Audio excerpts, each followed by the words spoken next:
Headlines, highlights, the questions burning up the sports world get answered right here. This isn't just another recap, it's the sports answer. And leading the charge, sharp, fearless, and always bringing the edge, your host, Rudy Campos Jr. If you're talking sports, you better have the sports answer.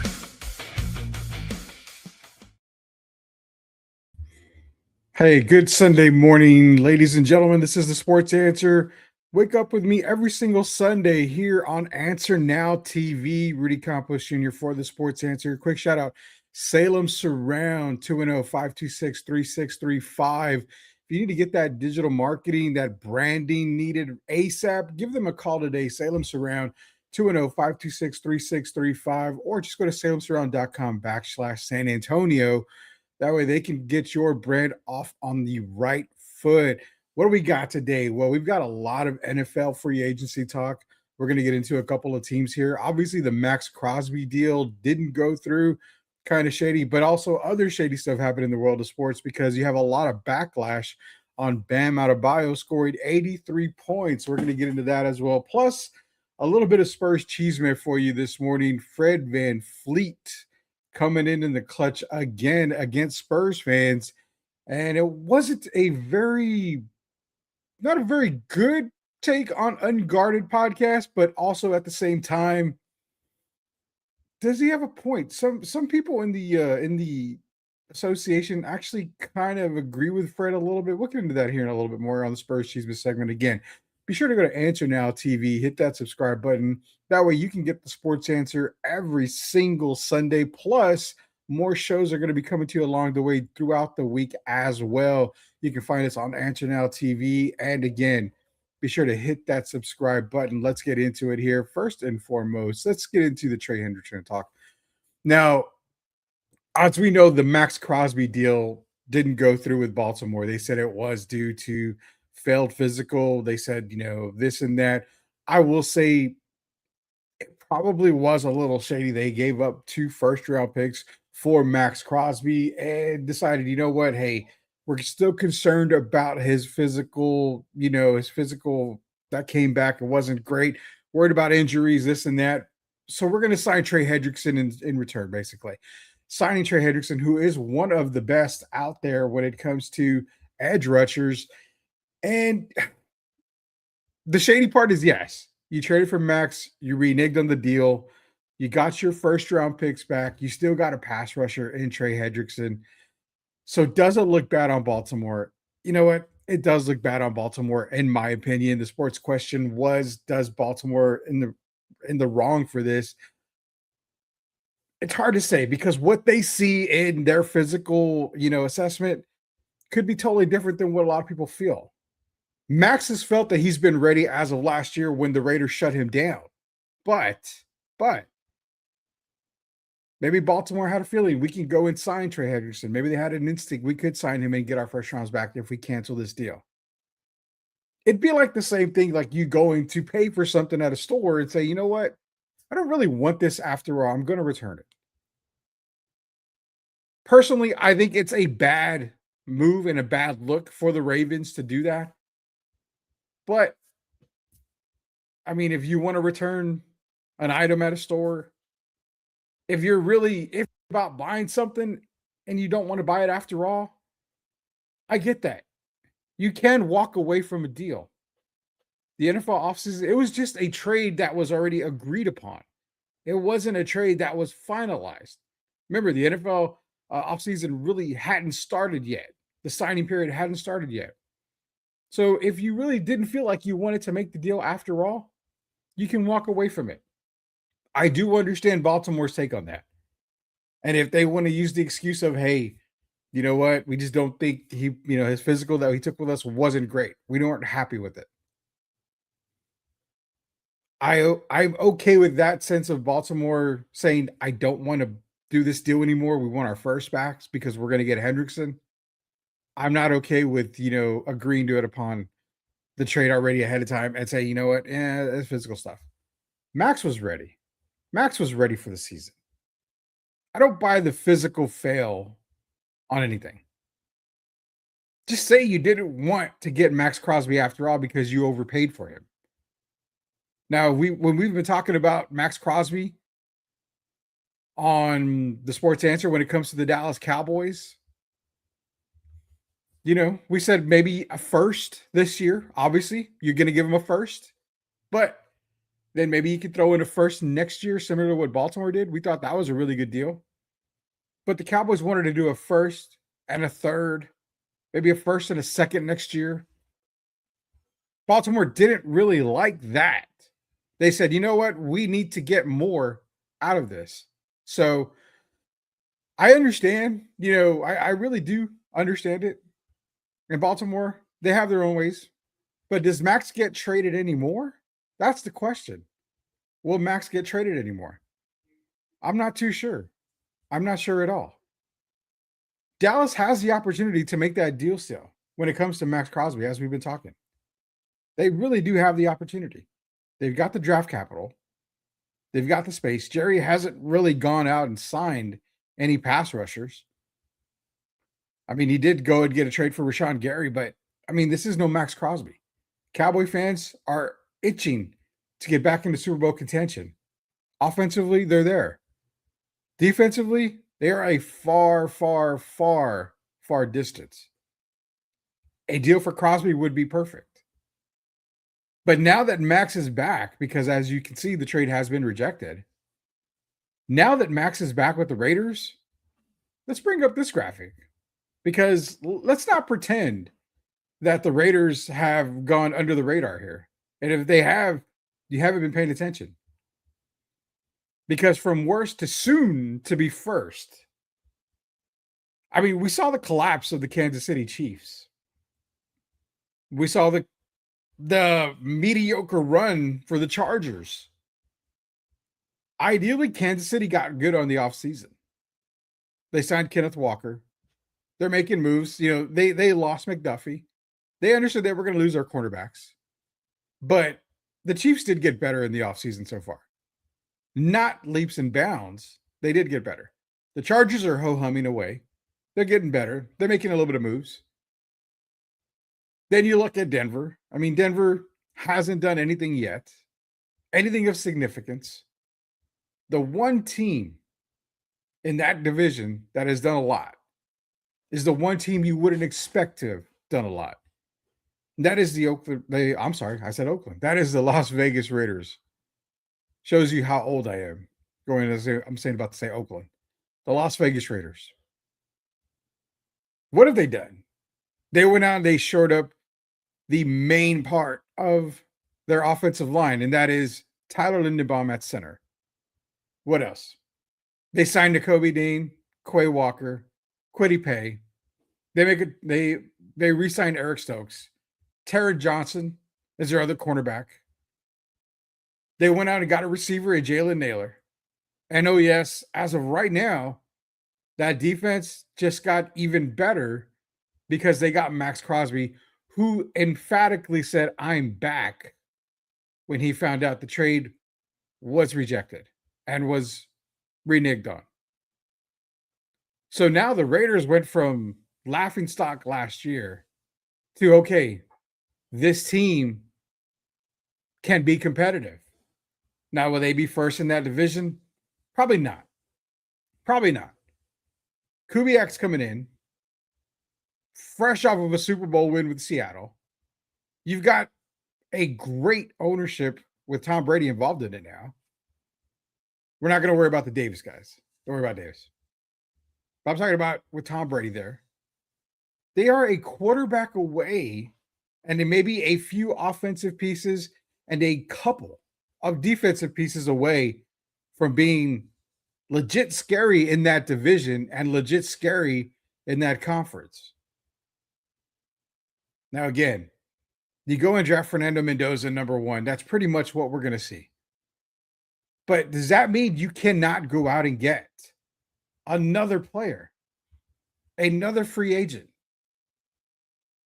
There are still a lot of free agents out there, a ton of free agents. You want to go get a quarterback. Kirk Cousins is still out there. Go get a Joe Flacco. You can go get somebody out there to help Mendoza go along the way, to help him just. You want him to dip his feet in the water. You want him to go full blown into the deep end.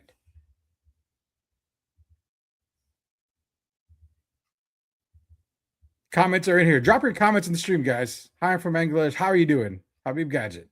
Appreciate you joining us here from Bangladesh. The Raiders are on a fast track to being good again in the AFC.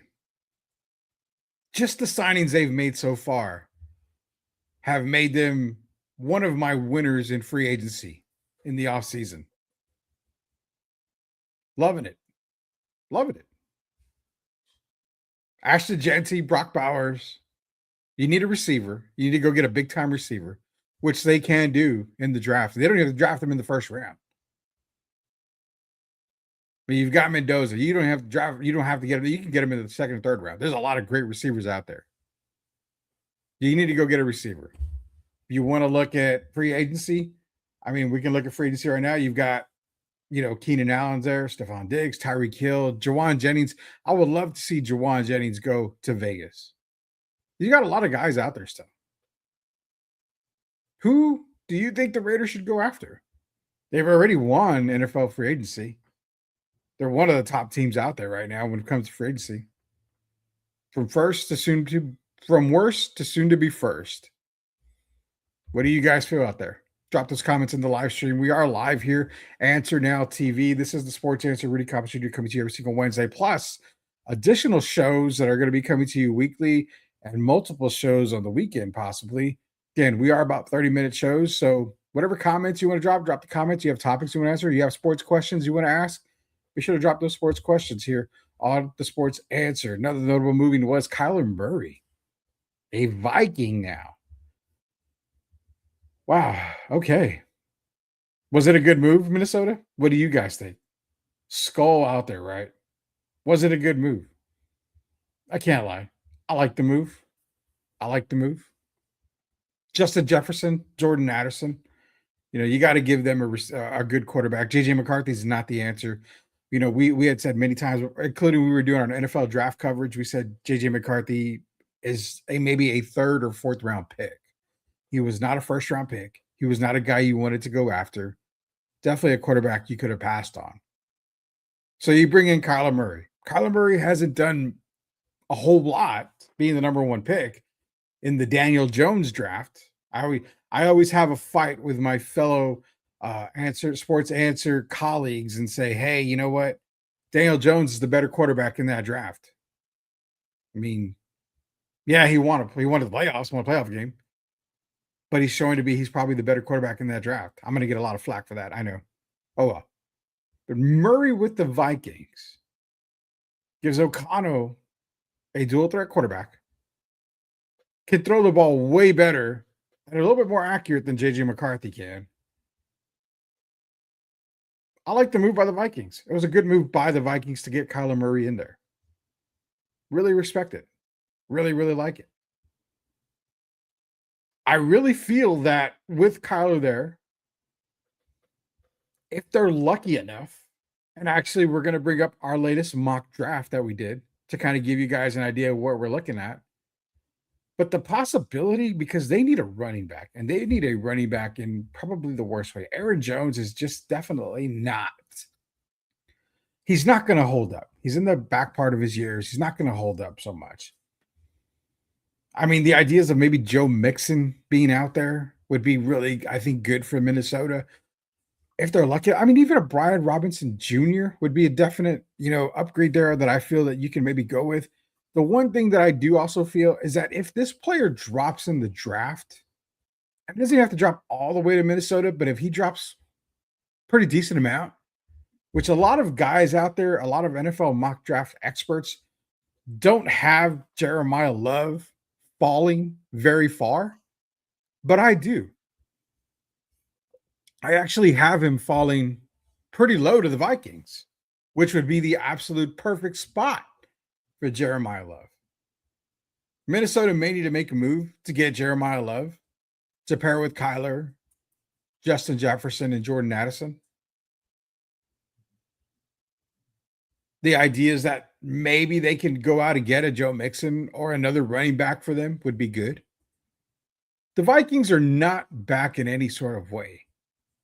I really feel in that division, they are probably still the third at best team in that division, maybe the fourth. I mean, the Bears have made strides, as you can tell. They had a really good offseason as well. The Lions are going to lion. They've got some really good additions. I think the Lions are going to be still very competitive. The Packers, I think the Packers are still going to be good. So again, I think the Vikings at best are the third best team in that division, probably the fourth. But Kyler Murray is a Minnesota Viking. Doesn't make a big difference for you out there.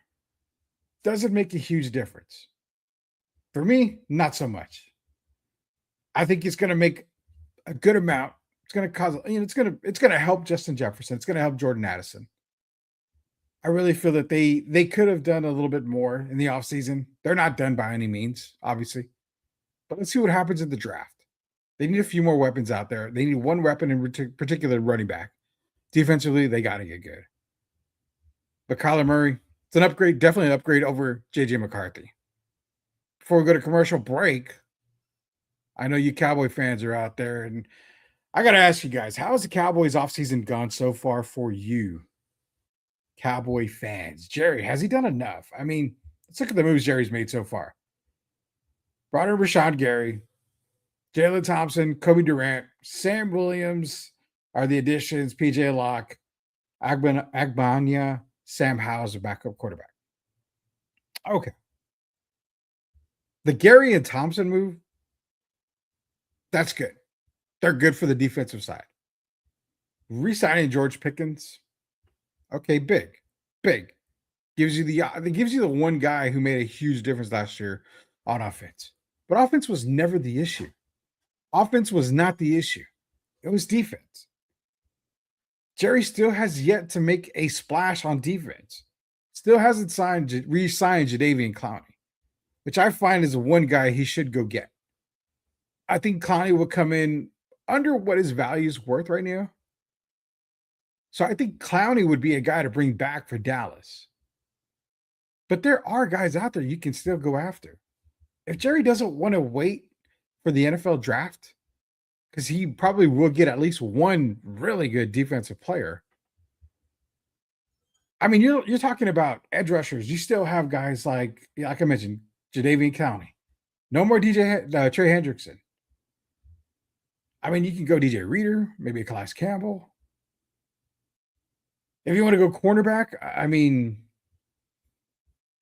it's very, very light on the cornerback right now. My biggest sports question is why haven't you made a move, Jerry? You are popping your collar on the Rashawn Gary and on the Rashawn Gary move, but maybe the Jalen Thompson move. But again, you have so many questions that need to be answered on the defensive side of the ball. You should have opened up the vault and just spent as much as you could on the defensive side. Now more than ever, if Max Crosby isn't going to stay a Raider, which I mean, as mentioned a little while ago, we said the Raiders are one of the teams winning this offseason with all the defensive moves that they've made. They're going to be good. Max may want to stay there after all, and they may want to end up keeping Max Crosby. But if they don't, it took 2 first-rounders to get Max Crosby. You legitimately have 2 first-rounders this year. Maybe even add one in 2028 if you want to keep him for next year. Max Crosby would catapult this defense, would make it a lot easier for you to draft when the NFL draft is coming up, because you can concentrate on getting another edge. You can concentrate on getting another cornerback. Jerry, you got to make a move, man. All these teams that have already surpassed you continue to surpass you, and all these teams that are just relatively right behind you are surpassing you as well. Make a move. Cowboy fans want you to make a move. Are you going to do it? That's the key question. Will Jerry do it? This is Rudy Campos again, Salem Surround 210-526-3635. Appreciate everybody joining us here on our first live stream here on the Sports Answer, part of Answer Now TV. Be sure to go to YouTube at the Answer Now TV. Hit that subscribe button so you can get the Sports Answer every single Sunday. Plus, we're going to have multiple shows coming to you throughout the weekend. Again, we are 30-minute shows, so we bring you some quick content. We bring you quick content, quick highlights, quick takes, everything you can. You can find us on Answer Now TV on YouTube. Hit that subscribe button. We'll come to you throughout the week. We'll come to you on the weekend. Like I said, multiple shows. It'll be myself. We have some special guests as well coming on to the Sports Answer here on Answer Now TV. Quick commercial break. On the way back, we've got some basketball talk and that Bam Adebayo. I mean, 83 points is a whole lot, but why is it being criticized? We'll get into that here. Also, your Spurs Chisme segment. Fred VanVleet coming back after the Spurs. We'll get into that here in just a little bit. This is the Sports Answer. We'll be back. In San Antonio, your business deserves more than noise. It deserves to be seen. SEO, social media, digital ads. If you're not showing up, you're losing customers. At Salem Surround San Antonio, we design digital strategies that work, from web design and SEO to social, podcast, and display ads. Real tools. Real results. Let's amplify your brand. Start today with a free digital presence evaluation. Salem Surround San Antonio, your brand, everywhere it matters.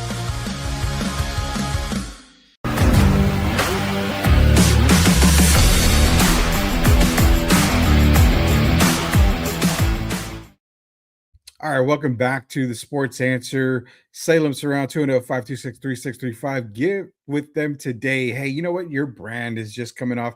Social media is a massively, massively, massively big world. Some of us, including myself, we still cannot even scratch the surface of it. That's where Salem Surround comes in. 210-526-3635. They're going to take your brand and they're going to broadcast it everywhere for you. They're going to market it for you. They're going to show you all the ins and outs. They're just going to make your brand go from beginner to elite in a short period of time. They are the best in the business. Salem to around 210-526-3635. Your Sports Answer basketball preview is here. And look, Bam Adebayo, 83 points, second most in the NBA, behind Wilt Chamberlain's 100-point game and just ahead of Kobe Bryant's 81-point game. Now, we should all be happy, yes. Hey, we saw a record. We saw, another, 80-point game. We didn't think we'd see another one this soon, probably, especially from Bam Adebayo, who, we won't consider him as one of the greatest scorers in the NBA, but nonetheless, it has happened. We can give him credit. Hey, 83 points in a game is a ton. It's a lot. I mean, it's a lot. I think he had, 30 points in the first quarter? I mean, we've seen guys go on scoring barrages. George Gervin could have easily had 80 points when he ended up in 3 quarters. He had, 60? I believe in 3 quarters. If I'm not mistaken, it was 60 plus in 3 quarters. So we've seen barrages. We've seen scoring barrages left and right. But what makes this one so different for everybody out there? Why the criticism? Well, it's a lot. It's a lot to dive into. Now, we're not taking anything away from Bam. He scored 83. He scored 83. I don't ever believe that anything should ever have an asterisk. Spurs fans hate that word because Phil Jackson said in that NBA lockout season when the Spurs were super dominant, they won a championship. That should be an asterisk season. They should have an asterisk next to their title, their very first title, because it wasn't a full NBA season. Don't buy it. The Lakers and their bubble championship should have an asterisk because, well, it was a different circumstance. It was a bubble season. You didn't have crowd control. You didn't have to worry about this. You didn't have to worry about that. It was just, 24 guys in a gym playing pickup basketball, basically. That should have an asterisk. I'm tired of the asterisk talk. If it happened, it happened. Let it be. That's where we've got to be at. Let it be. But when you look at the breakdown of Bam Adebayo scoring 83. The Heat were up by 25 points on the Wizards with 2:56 left in the game. Literally, technically a blowout. Could the Wizards have come back from 25 with a little under 3 minutes to go? Possibly, but very unlikely. But it was the stat line. It was Eric Spoelstra having his team foul at the end of the game to give Bam more opportunities to score, to hit that 80-point mark. It was Eric Spoelstra challenging an offensive foul, which he ended up losing, that Bam caused. But then you look at the stat line. 43 field goal attempts, 22 three-point attempts, 36 of 42 from the free throw line. That is the question. That's what questions everybody. That's what makes everybody question Bam's 83-point barrage. It was forced. It wasn't natural. It was forced. He at one point was having double, triple, quadruple teams on him. 4 guys at some points were on Bam Adebayo to stop him from scoring. He was still shooting. It became a circus at the end of the game. I get it. You want to hold your hat. You may not be a championship team this year, but you want to hold your hat high and say, we accomplished something. We helped Bam get to 83 points. It felt forced. It was forced. It wasn't natural. It became comedic at the end of the game when you have guys missing a free throw just to get a rebound to try to give Bam another offensive opportunity. Immediately inbounding the ball, the Wizards immediately inbounding the ball. And then you go into foul to send them to the line. Stop the clock. That way you can get Bam more opportunities. Yet, when you were trying to inbound the ball, you immediately went to Bam, who had 3 guys surrounding him. It was forced. It was rushed. It was comedic. I am okay with Bam scoring 83 points. I don't mind players doing that. But again, it shows where we are, the state of the NBA today. The game is about social media, as everything in life. The game is about clicks. The game is about me, me, me. That's what the game is about today. Congratulations on the 83 points, but does have a dark side to it. What happened to the game I love? Spurs Chisme right now. So, like, I hear about the Spurs this y Spurs that, y como que esto y esta, pero I never hear about the real Spurs Chisme. Dime, por favor. All right, so your Spurs Chisme involves one Fred VanVleet. So in the Unguarded podcast recently, Fred comes on and says, you know what? Pump the brakes. Let's get the actual quote that he said here. Pump the brakes here. According to Fred, he says, have they won a playoff series? Everybody slow the bleep down. It's a marathon, not a sprint. They're having a good year. But what's the finish line, though? It's easy to say all this in the moment. He also goes on to say, you know, Wemby is an alien. Castle's a really good player. Harper looks like a really good player. I actually played with his brother in Toronto. So, yeah, I like the team they got. Fox is a great addition. They're rolling. They're having a good year. But again, what's the finish line? It's easy to say that at all the moment. Well, Fred, let's be real here. I always take my Spurs fandom hat off. For those that have listened to Sports Answer for a very long time already, you know I keep it 100 with you. Everybody out there, I keep it 100. I take my Spurs fandom hat off. But exactly what you said was one reason why this Spurs team is going to be a threat in the playoffs. Now, can they win the title? That's the part where I still am iffy about. I think they're contenders, but can they win the title? I'm still iffy on that. I go by, okay, let me see how you are in a playoff series. I agree with that. With Fred, I agree with you on that. I got to see this Spurs team, who's very dominant in the regular season. I got to see this Spurs team in a playoff series. That's my one thing. Because playing a team in a 7-game series is totally different. It's not only the players that have to adjust from game to game, it's the coaching staff that has adjust from game to game. It's a lot of different factors. You've got more experienced coaches in the playoffs that have been there than what the Spurs have going in. So I get the playoff series part. I will totally agree that, when you said have they won a playoff series? Obviously not. They haven't been to the playoffs in a while. So they haven't yet. But I agree with you on that.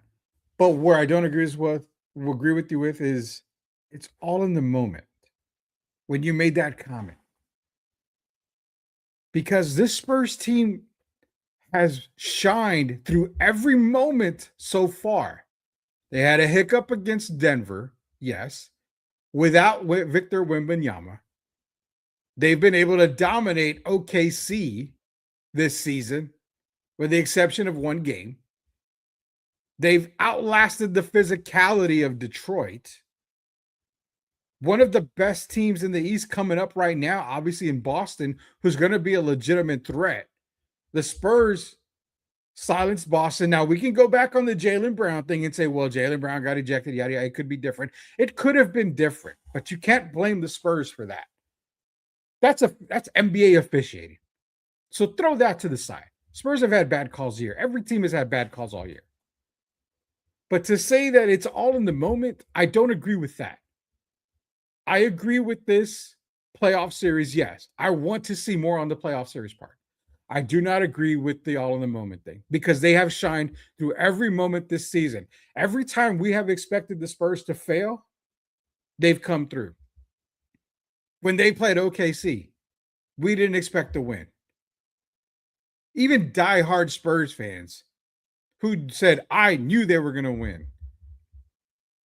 No, you had doubt. If you have doubt, a minimal amount of doubt, you didn't believe. The Spurs have proved all season why they are deserving of the second seed in the West and potentially the overall number 1 seed in the West. They've dominated just about everybody. They had their struggles against Phoenix. They have their struggles against the Knicks, but the Knicks, they won't see them until the NBA title game, the NBA finals, if they get there. So that is where I really do disagree. And the fact that you mentioned they have Castle, up and coming superstar in the league.